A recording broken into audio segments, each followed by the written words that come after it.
ኢትዮጵያ ህገ መንግስትና ህገ መንግስታዊነትን ተቋማዊ በማድረግና ያደገ እንዲሄድ ከማድረግ አኳያ መሰረታዊ ደፍሲት አለብን ለምን ቢባል ኢትዮጵያ ውስጥ ባለፉት 100 ዓመት ባለመላ ጊዜ ውስጥ በ1923 ነው በእኛ አቆጣጠር አሁን 2017 ላይ ነን ያለነው በዚህ መሐከል ወደ 5 የሚሆኑ ህገ መንግስቶች አንዱ እየተቀደደ ሌላ እየመጣ ሆኗል ይሄ ከሌሎች ሀገሮች ልምድም ከራሳችን ልምድም ተምረን ማረም ያለብን ፕራክቲስ ነው እኛ ህገ መንግስት በየጊዜው ቀደም በመጣላችን ምክንያት ሌሎች ግን ህገ መንግስታዊነትን ያረጋግጡ በመሄዳቸው ምክንያት አራት ዋና ጥቅሞችን እነሱ አግኝተዋል እኛ ግን አተናል በያምናለሁ የመጀመሪያው የተረጋጋ የሀገረ መንግስት ስርዓት እንዳይኖር አድርጓል በእኛ ሀገር ላይ እነሱ ግን ያጎለበቱ ነው የሄዱት ከዚህ አኳያ ሁለተኛ የዲሞክራሲ ስርዓት ባህል እየተለማመድን መሄድ እንዳንችል አድርጓል እኛ ሀገር ላይ ሶስተኛ አሁንታው የሰላም ባህል የሚባለውን የገነባን መሄድ እንዳንችል አድርጓል በየጊዜው ግጭት ምናምን ፖለቲካ ሐሳብ በመሳሪያ ኃይል የሚፈታ አድርጎናል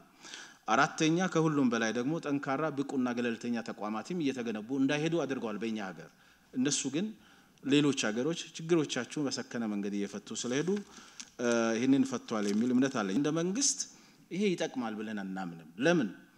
ሁሉም ኢትዮጵያ ከዜሮ የምትጀምር ሀገር መሆን የለባት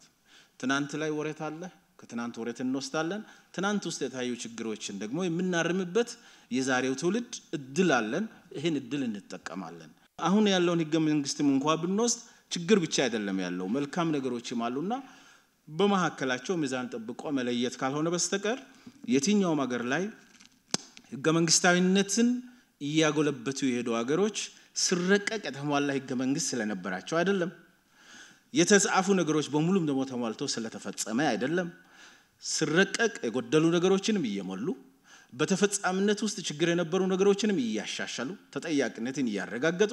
ወደዛ ስለሄዱ እኛ ኢትዮጵያውያን ከራሳችንም ከነሱም ይሄንን ልምድ መውሰድ ተገቢ ነው የሚሆነው የተለያየ ፖለቲካ አመለካከትም ሊኖር ይችላል የተለያየ ጄነሬሽን ትውልዶችም ልንሆን እንችላለን ግን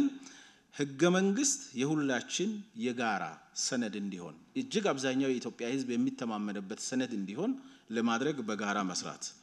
ለዚህ አንድ መታወቅ ያለበት ኢትዮጵያ ውስጥ አሁን የሚታየው ችግር ቢያንስ ሁለት ነገሮች በከፍተኛ ሁኔታ ተጽዕኖ አሳድሯል ብለን እናምናለን አንደኛው የተዛቡ ትርክቶች ውጤት ነው ኢትዮጵያ ውስጥ የህገ መንግስታዊ ስርዓትም ህገ መንግስታዊነትም ያደገ እንዳይሄድ ያደርገው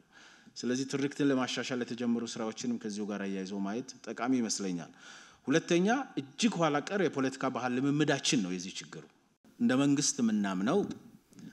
አሁን ያለው ህገ መንግስት በፍጹም መነካት የለበትም እንደ መጽሐፍ ቅዱስና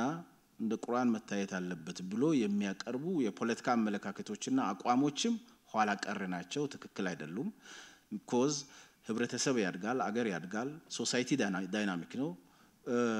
መሻሻል የሚገቡ ነገሮች መሻሻል አለባቸው ብለን እናምናለን አሁን ጥሩ እድል ተፈጥሯል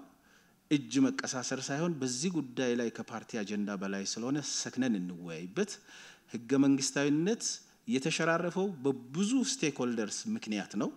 ህገ መንግስትም ተቀባይነት ያጣው ሌጂቲሜሲ ያጣው የሆነ አካል ተጠያቂ ብቻ ሳይሆን ሲስተሚክ የሆኑ ችግሮች ስላሉበት ነው ከዚህ ተነስተን ህገ መንግስት ሌጂቲሜሲም እየተረጋገጠ እንዲሄድ ህገ መንግስታዊነትም ያደገ እንዲሄድ